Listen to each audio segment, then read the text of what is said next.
If Jesus were to hold a supper today, like the Last Supper 2000 years ago, who would he invite to the banquet?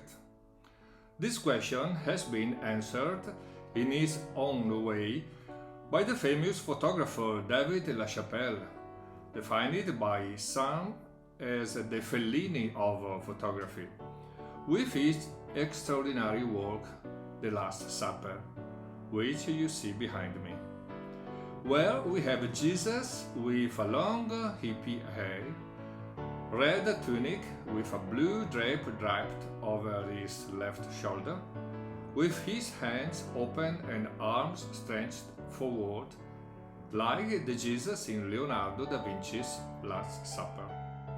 He sits at the center of a table with a tablecloth printed with colorful fruit, surrounded by 12 tattooed young men of different races, rappers, punks, street vendors, drinking beer and eating burgers.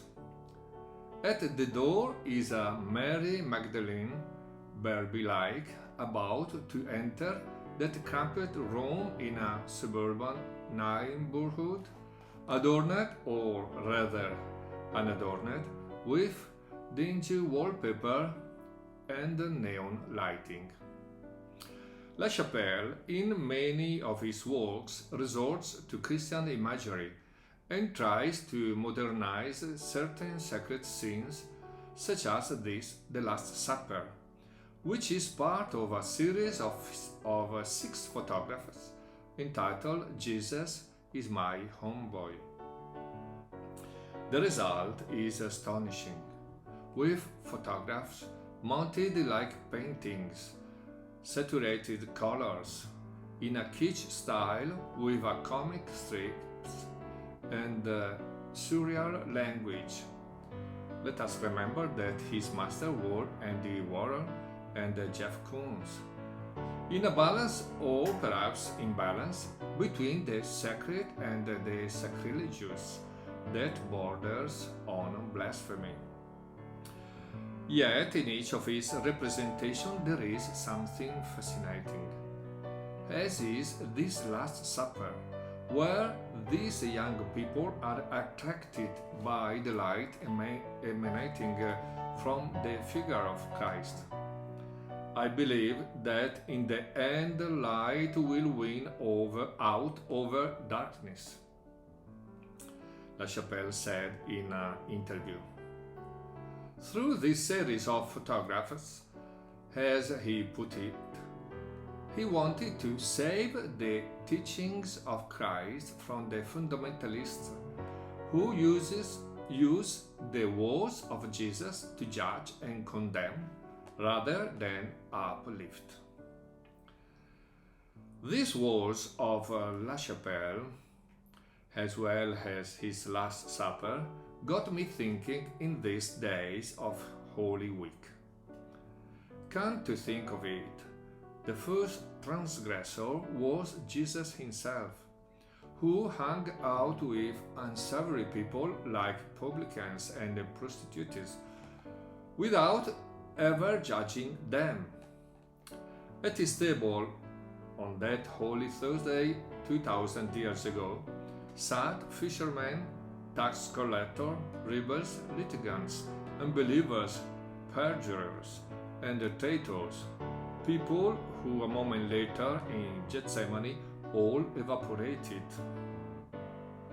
Yet Jesus, even knowing what would happen shortly afterwards, at the supper gave the world the 2 greatest gifts he could bestow on humanity: the gift of the Eucharist, with the offering of his body and blood, and the gift of the priesthood, giving those untrustworthy friends of his the power to transform the bread and the wine into his body and blood.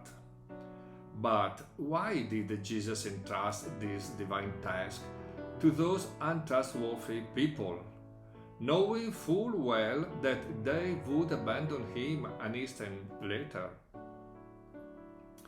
Surely there were many more trustworthy, pious, holy, and pure people in Israel than that bunch of perjurers. Why did Jesus choose the latter and not the holy and pure?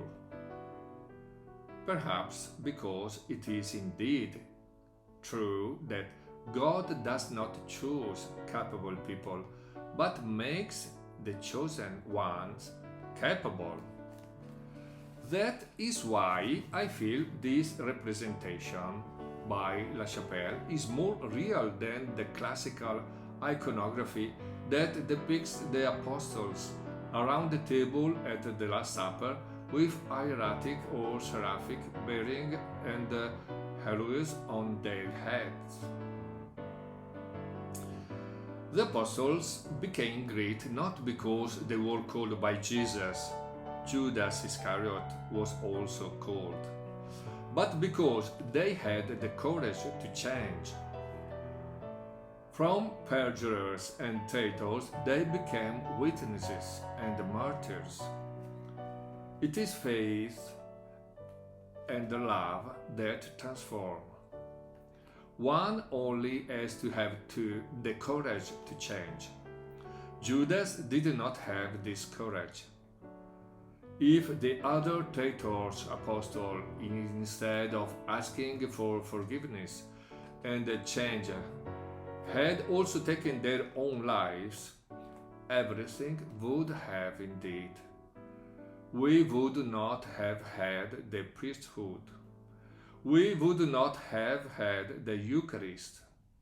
We would not have had the forgiveness of sins. We would not have had the church. And we would not even have had the head of the body of the church, that is Christ. He had bet everything of this poor man, as he continues to bet on us today, equally poor men. To conclude, David LaChapelle, after visiting the Sistine Chapel in 2006, was thunderstruck by it and decided to change his life. He abandoned the world of advertising to devote himself totally to art.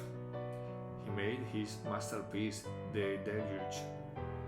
Retired to a farm in Hawaii, run on a self-sustainable basis, and where he built a church for the people of the ranch. He said that technology is replacing God, and we can't let that happen. We must put God first. To the initial question, if Jesus were to hold a dinner today, like that last dinner 2000 years ago, who would sit with him?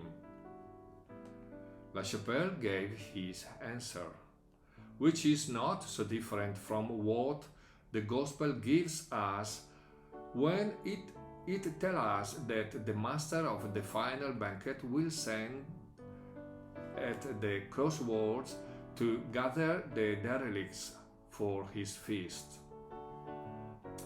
And it is no different from what Pope Francis continually repeats when he speaks of the discarded of the world.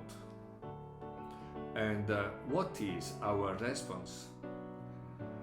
Let us be more concerned, however, not so much with answering the question, but with making sure that we too are among those invited to the banquet, without the presumption of occupying the first places.